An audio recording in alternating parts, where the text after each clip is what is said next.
As class president, I've gotten to know everyone in the grade, and let me tell you, there are some wonderful individuals speaking tonight. So without further delay, it is my pleasure to introduce my classmate and good friend, Tony Pape, to begin this special evening.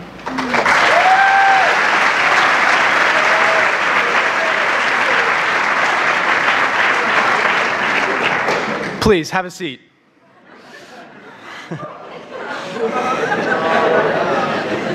My name is Tony Pape. For those of you who do not know me, I was the star quarterback of the football team, the lead in each school play, freshman through senior year, and homecoming king 4 years in a row. And for those of you who do know me, you know that none of what I've just said is true. Looking out onto my fellow graduates today, thinking back to the days of Dumont Elementary, Madeira Elementary, and Madeira Middle School, I can't help but think, wow, what a great-looking group of graduates. It's really a miracle that we all turned out the way that we did, especially considering the time our sixth grade teachers called us, quote, the worst class to ever come through the sixth grade. However, looking back, I don't think the sixth grade teachers knew the beast they were about to encounter that was the class of 2018.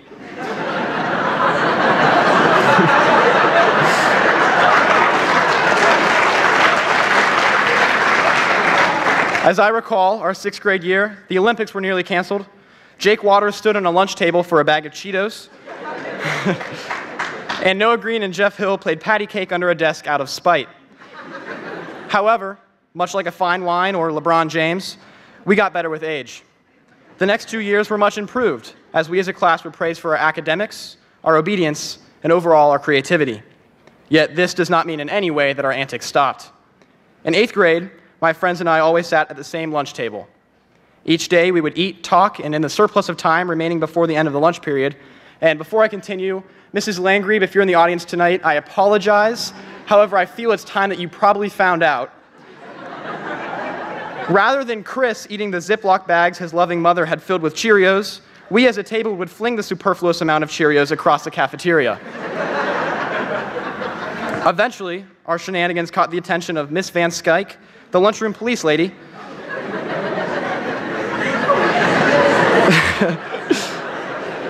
All right. As Duncan popped the cap of his milk bottle, creating a large popping sound that resonated throughout the cafeteria. Much like Mrs. Booth when she sees a student pull out a bag of chips, Miss Van Skyke quickly made her way over to our table. She told us that for the remainder of the year, we were to sit at the table nearest to her, a punishment that she thought would put an end to all of our tomfoolery. However, much like Brett Favre after leaving the Packers, we found a way to continue.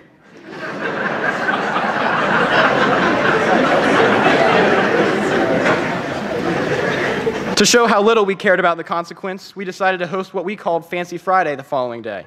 We all dressed very nicely, polos and button-downs, and we decorated our cafeteria table with a white tablecloth alongside a sign that read reserved in fancy cursive letters. Sitting there that day, playing blackjack with goldfish crackers, Chris's uneaten Cheerios lying untouched in their Ziploc bag, we knew it was only a matter of time before we were hit with yet another punishment.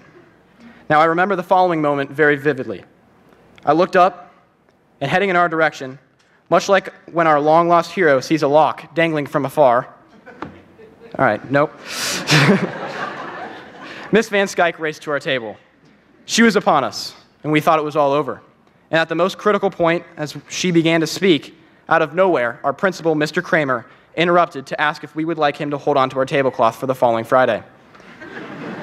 My 8th grade self felt God in that moment. And I knew that what had just taken place would not be something that I would soon forget. It is at this point in my speech that I must, like Bonnie Tyler once said in her 1983 hit ballad, Total Eclipse of the Heart, turn around.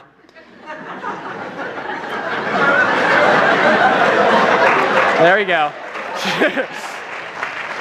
It is at this point that I must turn around and say the more serious, meaningful things about our class. The more serious, meaningful things about our class. Okay, thank God that's out of the way.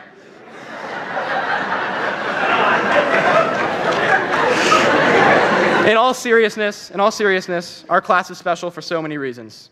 Our surreal academic achievements, our superb athletic achievements, and much, much more.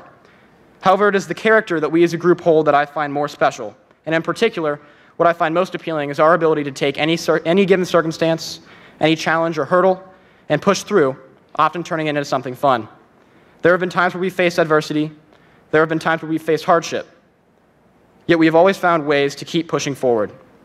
It is this mentality, this mantra, that I think our class exemplifies so well.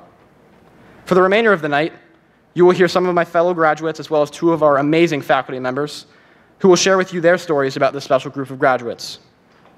Before I conclude my speech, I must give a few quick shout-outs. First to my yaya, my grandmother, who is here tonight, and who most likely arrived before each and every one of you. You laugh, but I wrote that, and then I got here at like 5 o'clock, and there she was.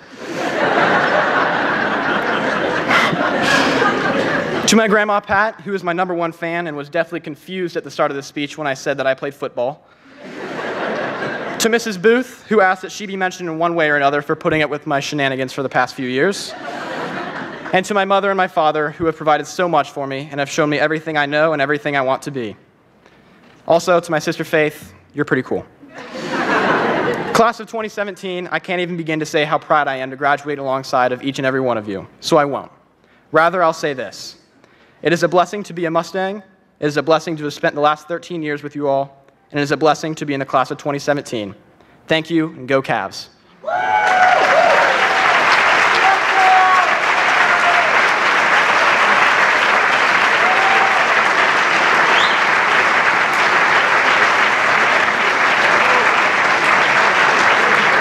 It is now my pleasure to introduce a great friend of mine, Maddie Ferris.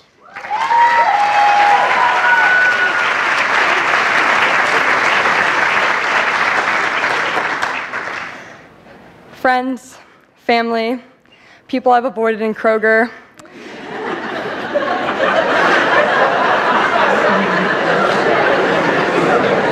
Thank you all for being here tonight. I've learned many important lessons during my time at Madeira High School. You're not right. You're correct. If you were right, you'd be 90 degrees. My parents were...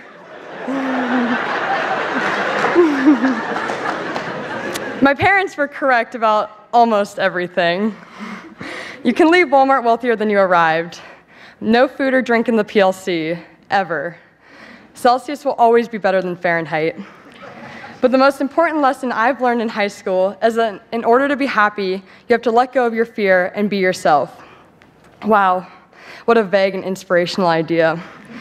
As cliche as it may sound, hear me out. 3 years ago, I sat right back there where that guy's falling asleep and watched the lovely class of 2014 give their baccalaureate speeches. It was the first baccalaureate I'd ever gone to, and it was incredible to watch. That night, I was filled with excitement and inspiration. I knew that when I was a senior, I was going to speak at baccalaureate. For 3 years, envisioning myself standing on this stage and speaking filled me with excitement, until it came time to actually write my speech. I was filled with fear and doubt. Why should I speak? There's only like 5 people in the audience that want to hear me, and 2 of them are my parents. What if everyone hates it? What if everyone judges me? The fear got so bad that I thought about not even speaking. I almost gave up a moment that I'd been waiting for 3 years because I was scared of what people would think of me. High school is full of fear. Freshman year, it's fear of the upperclassmen. Sophomore year, you're still scared of the upperclassmen, you're just a little bigger. Junior year, it's the fear of standardized tests. Senior year, it's the fear of what comes next. What does come next? College, a career, a family. 3 months from now, most of us won't remember this moment. A year from now, high school will be a distant memory. Nobody cares what you wore on the first day of school your freshman year, but did you wear something that made you happy, or did the fear of not fitting in hold you back? I've competed in shuffleboard tournaments for most of my life, and let me tell you, it gets intense. My grandfather taught me everything I know about shuffleboard, how and when to set up a block, when I should or shouldn't try to knock someone off the board, all my fancy shuffleboard lingo like Tampa and kitchen. But most importantly, he taught me to never let the fear of losing a match hold me back from taking the shot. The same goes for what you do in life. You shouldn't let your fears hold you back from doing something great. Along with letting go of your fear, you should let go of people that make you feel fearful. As the great Dr. Seuss once said, be who you are and say what you feel, because those who mind don't matter and those who matter don't mind. If you're surrounding yourself with people that drive your fears by putting you down or making you feel like you need to change, you're not surrounding yourself with the correct people. If it weren't for my friends, I wouldn't be standing up here today. If I didn't have Blaine Craig constantly telling me I shouldn't care what people think, I wouldn't be up here. If I didn't have Allie Pruitt's support and go-get-em Tiger motivation, I wouldn't be up here. If I didn't have Allie Carper reminding me that in the end, things will be okay, I wouldn't be up here. If I didn't have Samantha Tannen reminding me that we are all human beings just trying to survive the life we are given, so why not take risks, I wouldn't be up here. If I didn't have Allison and Brandon, the Lakeside friends, telling me not to be a wimp in a very explicit way, I wouldn't be up here. You should never surround yourself with people that make you afraid to be who you are. We are given one life, and it is too short to be denying ourselves simple pleasures. It is too short to give up opportunities because of the burden of fear. It is too short to not express who you really are. It is too short to be afraid. I refuse to live a life full of what-ifs. I refuse to give up moments because of other people. I can't watch the people that I love and care about be so taken over by fear that they give up doing what makes them happy. So class of 2017, and everyone in this room, I challenge you to go out into the world and take risks. It could be as simple as telling someone you like them. It could be applying for a job you're not sure you're going to get. It could be skydiving. Who knows? The possibilities are endless when you're not letting fear hold you back. There's something unique and beautiful about everyone in this grade, and I don't want your fear to prevent you from showing me that. Take your one life and live it to the fullest. Thank you.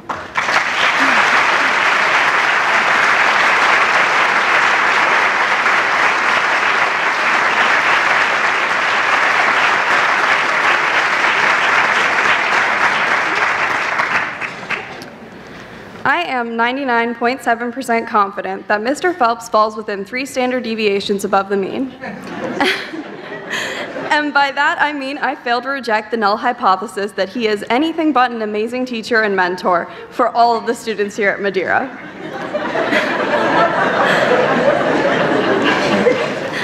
After teaching here for 25 years, he was clearly due to speak at Baccalaureate tonight.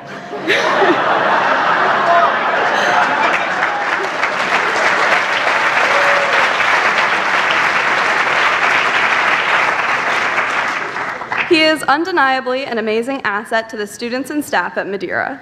Although I only had Mr. Phelps for 1 year, it always seemed as though he went out of his way to try and get to know his new students, and of course to try and get them to join the chess team. Every day we came into class and he was ready to dive right in with some anecdote or joke about statistics. He has taught our class so much, and we're all grateful for that. Although I always considered myself to be terrible at math, Mr. Phelps was always there to encourage me with a statistics isn't math whenever I needed reassurance that I wouldn't fail the AP Stats test. He always goes out of his way to make the classroom as fun as possible. I remember one morning walking down the hall of the math wing to find a small hamster roaming around in a little exercise ball. Of course, my immediate assumption was, what did Mr. Phelps do now? Pop Nutty Chevy Chev was a great addition to the classroom. And I know we all missed him when he had to go because people just like the smell. Through all his shenanigans, one thing remains certain, that his passion for his work and positive attitude have left our class with an important lesson about finding fun in the littlest things. He has assuredly left a great impact on myself and the class of 2017. And so it is with great pleasure that I now introduce you to Mr. Phelps.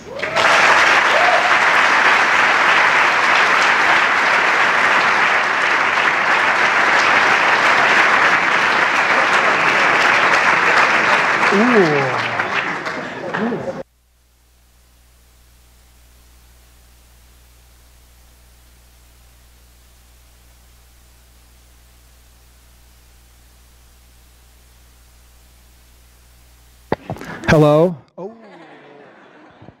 Oh. I need to talk down here because I want to talk to the students, but also the parents as well. Okay. So white bison. I got to straighten this out a little bit, man. So let's see. Excuse me. So, I'm sorry. I was told to stand over here by the piano so the lights are on me. So here's white bison has nothing to do with Mustangs, nothing to do with Amazons. So there's a little story behind this. So there was a family of buffaloes, and they were. Well, yes, buffaloes, Ari. There was a family of... So, there was a... there was a family of buffaloes, and they were getting ready to send their first child, son, off to college. And as the son was leaving for college, the parents, you know what the parents said to the son? Bye, son. Not.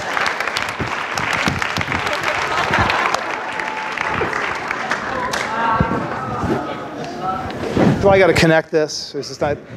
This is how this is going to go? Technology. Oh my gosh! It doesn't go forward. Oh, you're at the end, I bet. I think you're at the end. Quick, put the cover up here. Put the cover. Let's go all the way back. Let's go back.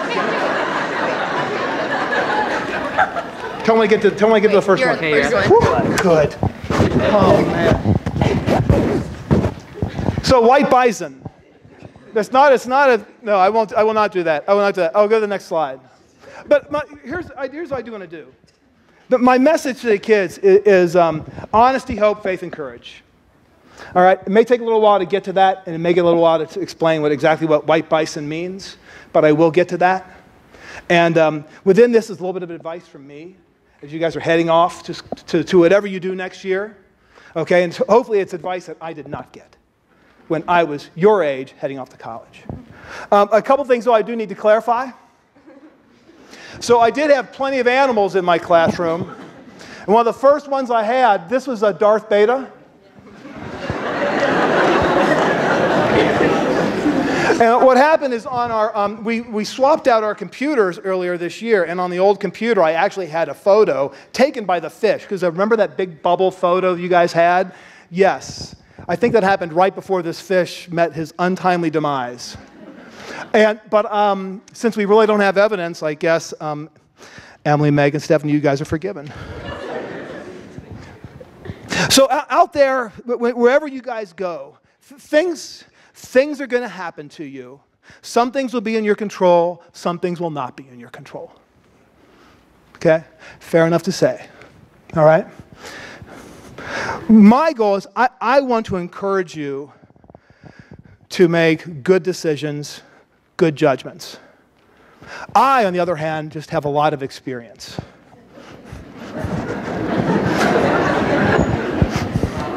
So what I want to talk to you guys about before you, what I tell you is share a little bit of my story, and kind of setting up the idea to get to the white bison and my advice to you. So when I was your age, getting ready to go off to college, my high school life, my parents got divorced summer before 6th grade, right after 6th grade. So some of you might be able to relate. And then from maybe 7th or 8th grade on, my home was probably characterized by drug addiction, alcohol abuse. And so the message I never got when I left for college is in this. Research shows that students who choose not to drink often do so because their parents discussed alcohol use and its adverse consequences with them. Here's my advice, if you heed it. Of course, I know some of you guys wouldn't listen to me in stats class. I don't know why you would listen to me now, but here's my advice. When you go off to school next year, I know my advice, don't drink. That is my advice. If you heed it, fantastic. If you don't, there's nothing I can do. It's out of my control. All right, but no, I didn't have parents to discuss those consequences with me. So the consequences, and I'm not your parent, I'm just your teacher. So I'm going to talk twice. I'm very blessed for that. So I'm going to throw some stats at you guys about alcohol use and abuse in college. And I will try to kind of break it down into something a little more concrete for you. So researchers estimate that each year. Now, since researchers are estimating, that means there is probably some sort of a confidence interval involved. Okay? Though you will not see the confidence interval, you'll just see like the point estimate, which is that number in the middle of the confidence interval. So here's the first estimate. Almost 60% of college students drank alcohol in the past month, and almost 2 out of 3 would be considered binge drinkers or binge drinking during that past month. Now, across the United States, it's estimated there are about 13 million full-time college students, so 60% among friends is about 8 million, so about 8 million college students probably drank in the last month. And of those 8 million, probably about 5 million of them would be considered binge drinking. And by binge drinking, what I mean is that you drink so much in a short period of time that it puts your blood alcohol level above the legal limits. Okay, for males, probably 5 or 6 drinks. For females, probably 3, 4, 5 drinks. 4 out of 5 fraternity and sorority members would be classified as binge drinkers. And this is the weird thing about this, because folks who are in Greek systems also graduate at a higher rate than non-Greek folks. So if you're in a fraternity and sorority, you're more likely to be a binge drinker, but you're also more likely to graduate college on time. Okay? There is probably a lurking variable there somewhere that explains both. I hope too. But here's the thing that people don't get, man, about when you're dealing with addictions, when you're dealing with alcohol abuse, it's not the abuser that suffers the most, it's the people around the abuser that suffered the most. So when I was in high school, my evenings after practice, I would end up going to an Alcoholics Anonymous meeting, because that's what my family, my family, they were alcoholics, and so I would go with them, or I would go to an Al-Anon or Alateen meeting, and it's a typical 12-step recovery meeting, so, I mean, it's a typical of most types of recovery things like that, if you are familiar with that. So, but that's the thing, it's what it does to the people around you. About 1,825 college students die from alcohol-related unintentional injuries, including motor vehicle crashes. Now, that's not a big, well, it's a big deal, but as far as numbers go, I mean, it's less than 1/100% of all college students. But by unintentional injuries, I just saw this yesterday on the front page of the Inquirer Online. There was a young lady on the freshman at Miami University who died back in January, went out one night, had a little too much to drink, went back to her dorm, fell asleep, and never woke up.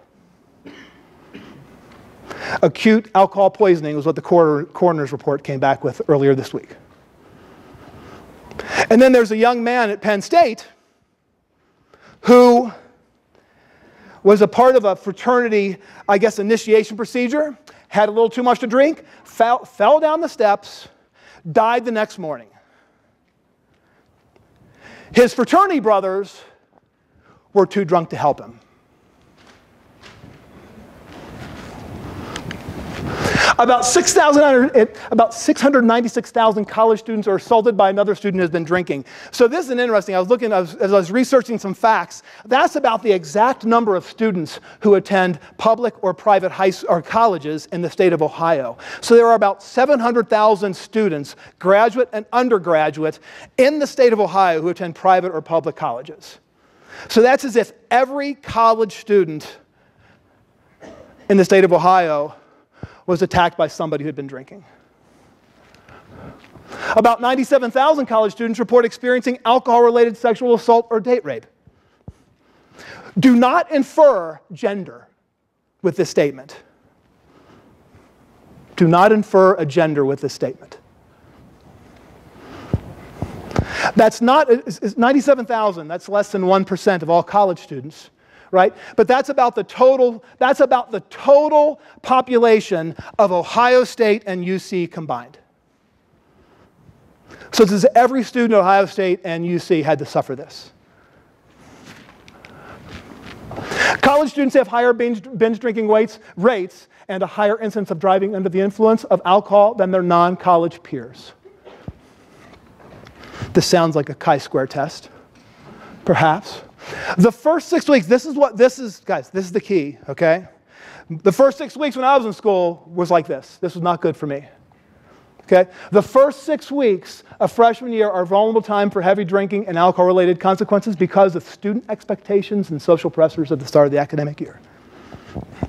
It's those first 6 weeks. So if you go to school, maybe you start up the end of August, just try to get to Halloween, man. Get to Halloween, okay? A lot of things go on. Rush happens early. And think back to that earlier slide about the incidence of binge drinking among Greek members. About 1 in 4 college students report academic consequences from drinking, including missing class, falling behind class, doing poorly on exams. You guys are 2 days away from being Madeira high school graduates. Right? You are better prepared academically than 95% of the incoming freshmen that you will be with next year. That means you're at the 95th percentile. Right? That's what that means. So these things here, guys, those things should not happen to you. You should not fall behind in class. You should not miss classes. You should not have overall lower grades. You should not have those things, okay? Because you're a graduate of Madeira High School. If you do, maybe it's because those social aspects of college are kind of overshadowing the college aspects of college, which is what your parents probably sent you there for. Okay?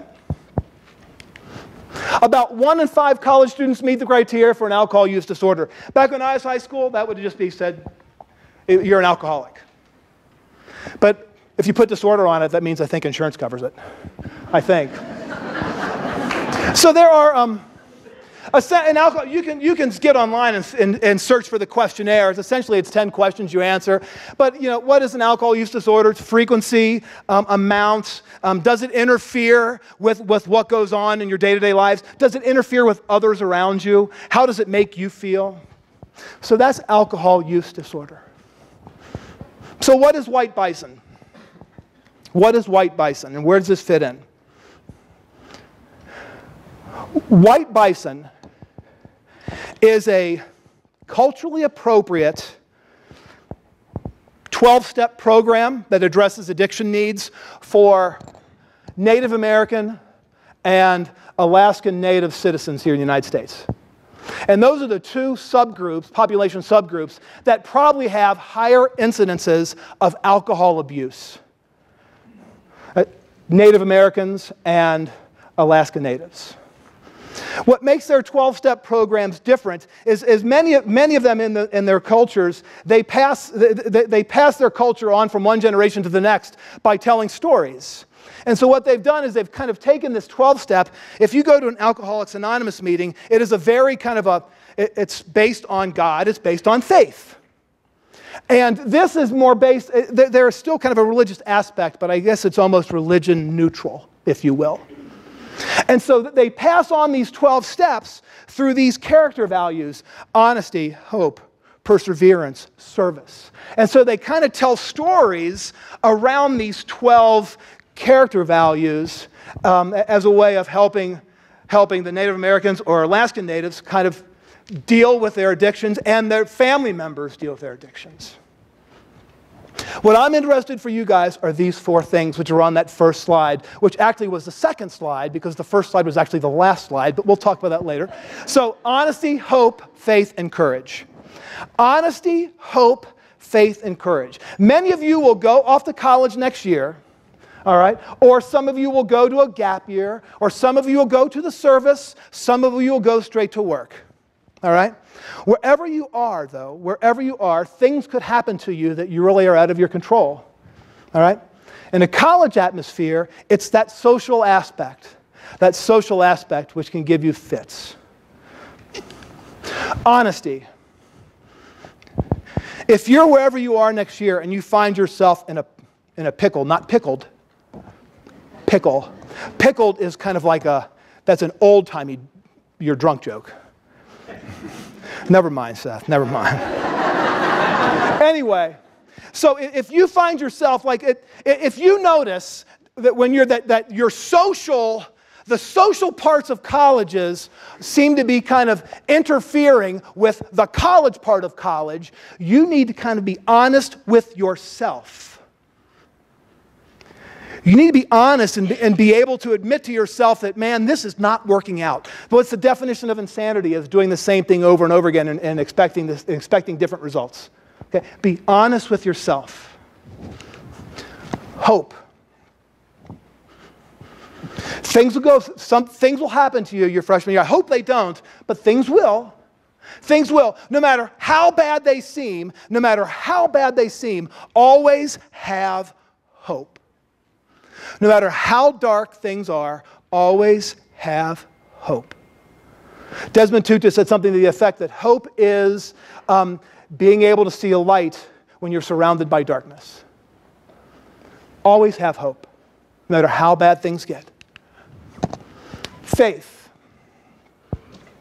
So, and again, in like our Alcoholics Anonymous, Alateen, Al-Anon, the 12-step program is based on God and faith and finding God and turning things over to God and let Him do His work. All right? And the White Bison, this well-briety is what they call it. Faith is more using your ears, your eyes, and your heart to guide you to somebody who can offer support or provide encouragement or provide understanding. That can be people, but it can be things or institutions. So on your campus next year, wherever you are, there's probably some place where you can go if you need help. If you need help, there will be some place you can go. And courage. Courage is the last thing that I will talk about with you guys. Courage is finding your heart. Finding your heart. It's oftentimes, if you really want to make a change, if you're honest with yourself, if you have hope, if you have faith, courage is making those hard decisions. Okay? I had to leave a lot of my friends behind because I knew I couldn't hang out with certain people anymore back when I was in your age and in college. There are certain people I just could not hang out with. Right? I could not hang out with those people. Okay? I could not do those certain things. Okay? That's courage. Being able to make the hard choice, the hard decision. If you need something, there's a lot of places to go. I'll put these web addresses up there. The first one is for Alcoholics Anonymous. The second one is for Al-Anon or Alateen, which is for family members of alcohol abusers or drug abusers. At least that would be a place to start, guys. There are places to go if you find yourself in a pickle next year. 3 things to leave you with, guys. 3 things to leave you with. I have really enjoyed teaching all the seniors I've had. Some of you guys I've had twice. There were 66 stats wizards in that picture the other day. That is fantastic. I'm kind of bummed that, like, what were the other 44 thinking? What the heck? So it really is. It's hard to say goodbye to you guys. So at least I have social media, so you can always follow me on Twitter. So, and don't cry because it's over. Smile because it happened. I will smile every time I think of Chris chasing the geese. And, you know, you're probably chasing them the wrong way, though, right? Because it points you in the right direction next year when you go kicking. This goalpost, Chris. Okay, coach. All right? I will laugh every time I go back and watch the YouTube videos, right? Cuties were made for Mr. Phelps. I will laugh about that. I will laugh every time I think of Big Austin in his pea hat. I will laugh about that. All right? I will laugh about the fish. God rest his soul. All right? One of the things, though, I will leave you my final slide. One of the things is when I was in high school and I went to these 12-step meetings with my family, or when I went to the Al-Anon meetings by myself, they always ended them with a serenity prayer. And I'm not a religious person by any stretch, so don't mistake me for one, because I'm not. But it's every morning, I do say one little prayer every morning, and you guys know, I get up early and I get on the walk, usually about 3:30, so I lock the door behind me, I stand on my porch, and I look up if the moon's out, and it's just the best time. It's quiet, it's cool, and the moon, oh man. And so this is what I would like to leave with you. May God grant you guys the serenity to accept the things you cannot change, the courage to change the things that you can, and the wisdom to know the difference. Okay? Good luck to all you guys. I'm proud of you. I am honored to have been able to teach you guys. Thanks.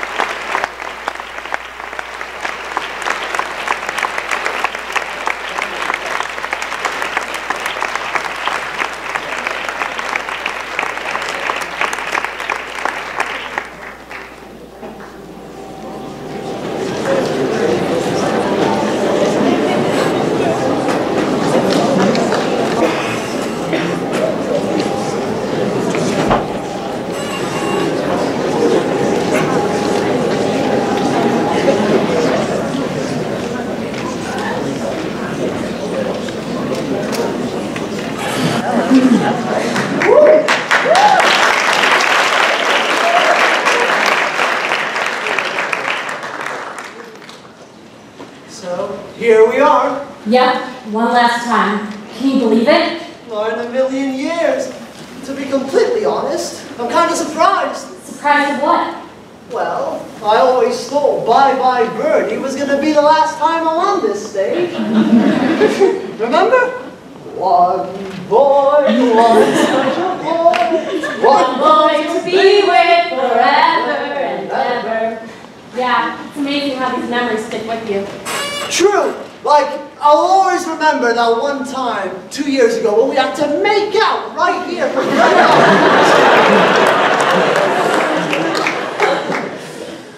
What's so funny? Oh, nothing. I just remember how nervous you were. Well, of course I was nervous. It was my first kiss. Have you ever had somebody come up to you and say, okay, George, for this scene, you're going to have to make out and be a crazy love machine and kiss a girl in front of 100 or so people for 4 shows. I was on the brink of being a nervous wreck. Oh, it wasn't that bad. I hope you won't only remember me for that traumatic experience when you go to college. Whoa, you were a great friend to me when we did theater together. I'll never forget you. Oh, thanks. But now that you mention it, I am scared though. Scared of what? Of college. I'm scared of change. I'm scared of forgetting this. Scared of leaving Madeira. What are you talking about? Here, you, I, and the rest of our classmates are going to be leaving our families to pursue our ambitions. More than likely, we're going to be sleeping in dorms, away from our home, and be in a classroom full of unfamiliar faces. Doesn't that scare you? No. Whoa! Let me finish. Yes, we are leaving, and yes, we are going to be in the middle of a group of unfamiliar faces, but never forget Madeira. Never forget the experiences you lived through for the past 18 years. But you don't understand. College is nothing like high school. George, what did you do if you had an unexpected test in class? Say, screw this, and get C.